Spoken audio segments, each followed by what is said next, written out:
Joining us right now with the very latest on the budget negotiations is Senator Mike Lee from Utah. He is a member of the Joint Economic, Energy, and Judiciary Committees, and we are happy to have him this morning. Senator, thanks very much for being here. Good morning. Good morning, Maria. Thank you. Can you take us behind these negotiations? What will play out this upcoming week? What I fear, Maria, is that what's going to happen is that we'll get right up to the moment of a decision, and a whole lot of people will sign on to a bill that they've never seen, that they've never read, that may have all sorts of extraneous funding attached to the continuing resolution. But they'll say, you know, because we're this close to the deadline, we have to pass it this time. What's sad, Maria, is that this is what happens every single time. It's as if Lucy is moving the football every time, but we're convinced that she's not going to.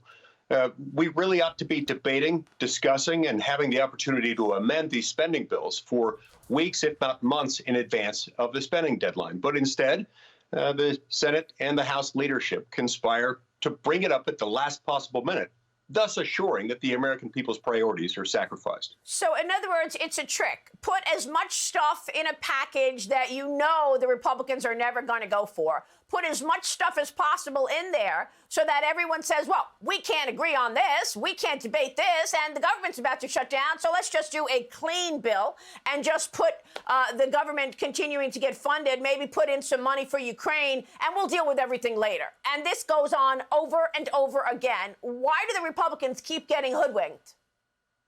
Well, we keep getting hoodwinked because too often we agree in advance that we'll vote for whatever has happened. This process will continue until it no longer works. And it will not stop working until you have Republicans drawing some lines in the sand. Look, this is one of the reasons why I wrote a letter that's been signed by 14 Republican senators so far. I'm inviting more to join us, calling for more or less what you described a moment ago, which is a clean continuing resolution that will take us into the next Congress and thus allow Republicans to set the agenda, Republicans to reclaim border security, and so that we can avoid a massive omnibus spending frenzy during the lame duck session of Congress, a period of time in which we hope to be at a stage where we've just retaken the majority in the House and I hope in the Senate as well. Well, I mean, let me ask you about that. Can you delay some of these grand plans that Joe Biden has in terms of raising taxes on most Americans and hiring 87,000 new IRS agents? He's already passed that into law. What can you do in future years should you take the majority in the Senate? In future years, we could withhold spending. We could withhold federal funds to implement those projects. They require funding, and I think it's important that we utilize any negotiation power that we might acquire in this election to do precisely that. Look, the American people don't want 87,000 new IRS agents. And while the American people are concerned, certainly, about the situation in Ukraine, they don't want us to ignore the border problems we're solving here and meanwhile obsess over border problems in other countries while doing nothing about those right here at home. Yeah, and in the meantime, all of this spending has stoked 40-year high inflation, Senator. As you know, we're looking at the inflation timeline. When Joe Biden walked into the White House, inflation was at 1.4%. 1.4%. We're all the way up to 8.3%, but the stuff that we buy every day is much more than that. Take a dozen eggs. A dozen eggs is up almost 40%. Year over year. It's absolutely extraordinary. What can you do about the inflation situation? And did the Democrats just renege on Joe Manchin? What did he get for this permitting promise? Okay, as to Joe Manchin, I suspect that they have reneged on that deal. I was skeptical of that deal all along. I never thought he was going to be made whole through that process. With inflation, you're exactly right. And it's actually much more bleak even than what those numbers suggest. Throughout most of the country, if you measure inflation from the day Joe Biden took office, the very beginning of his presidency, and you measure it up until now, the number is actually between 13 and 15%. In Utah, it's more like 15%. Maria, the average Utah family now spends an additional $925 a month more on their basic monthly household expenses than they did on day one of Joe Biden's presidency. Yeah. And so this is hurting American families badly. As to what we can do to stop it, to channel the words of Milton Friedman, Washington just needs to stop spending money. Yeah. Milton Friedman beautifully when he said, in the United States of America, inflation has one source, and it's Congress spending too much money.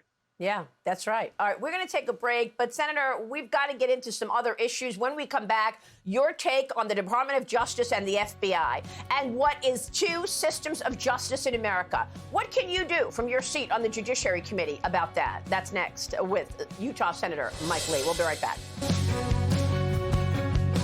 Merrick Garland, when he came into the job, weaponized the power of the DOJ to go after parents concerned at school board meetings and labeling them domestic terrorists, an unacceptable abuse of power. And then, of course, you have all these agencies currently being controlled by a president, President Biden, who just went on primetime TV this week and labeled everyone in the Republican Party effectively a domestic extremist. Most notably, of course, you had the fact that the FBI relied upon unverified and what we now know to be inaccurate opposition research funded by the Clinton campaign to spy on the Trump campaign and abuse the FISA process.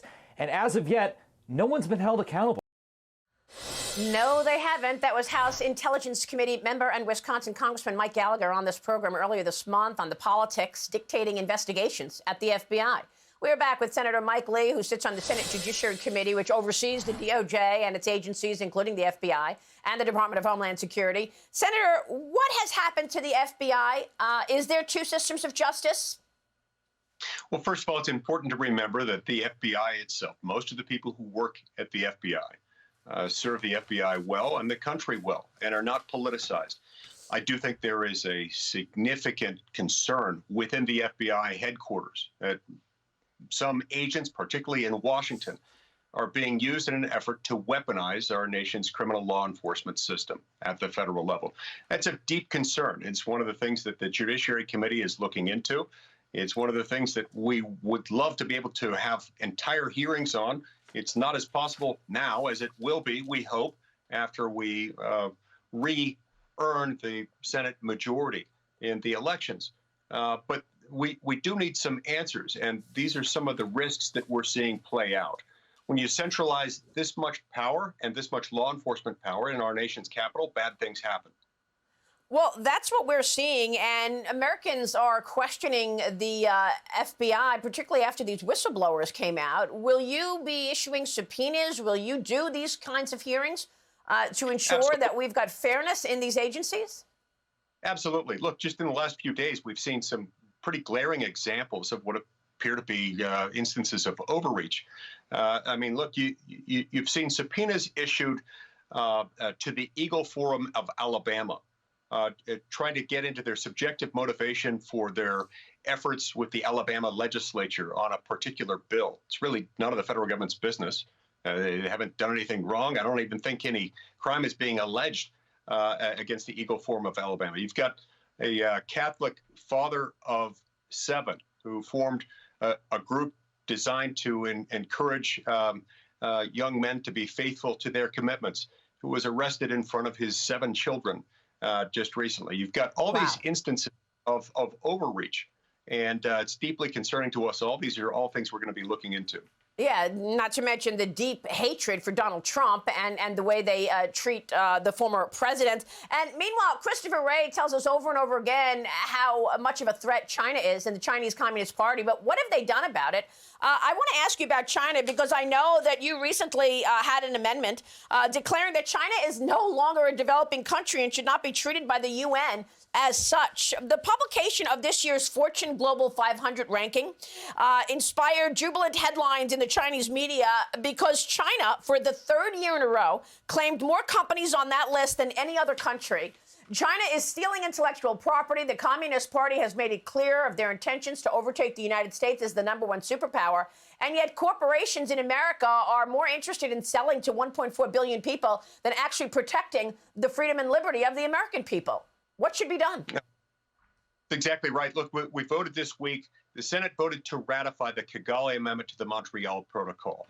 And it's an environmental restriction internationally, but it declares China to be a developing nation. And as a developing nation, it has 10 additional years to comply with environmental restrictions that the United States and other developed countries have to face. It also receives money from the United States and other developed countries to implement those programs 10 years late. So I introduced an amendment saying it really should not be considered a developing nation. China has the world's second largest economy and has for a decade. China is the world's largest manufacturer. China is the largest emitter of greenhouse gases, an indication that it's very, very developed. And yet we continue to treat it and speak as if it were developing. This isn't fair. Real quick, Senator, before you go, did Joe Biden do a deal with the rail unions to not strike until after the midterm elections? We are still waiting on a vote from the unions, and there is some serious worry that if they were to hit the picket line or other unions hit the picket line, this is going to collapse this economy even worse than we know. It could and it would. And by all accounts, it likely will at some point. This is deeply concerning. Now, it does appear that he may have attempted to strike this deal in order to kick the can past the election because he knows how disastrous it would be for him and for the Democrats in the upcoming midterm elections. But as you point out, it's not at all clear that that deal is going to take. Senator, thanks very much for joining us this morning. A lot of information from you, Utah Senator Mike Lee. We appreciate your time. Thank you, sir.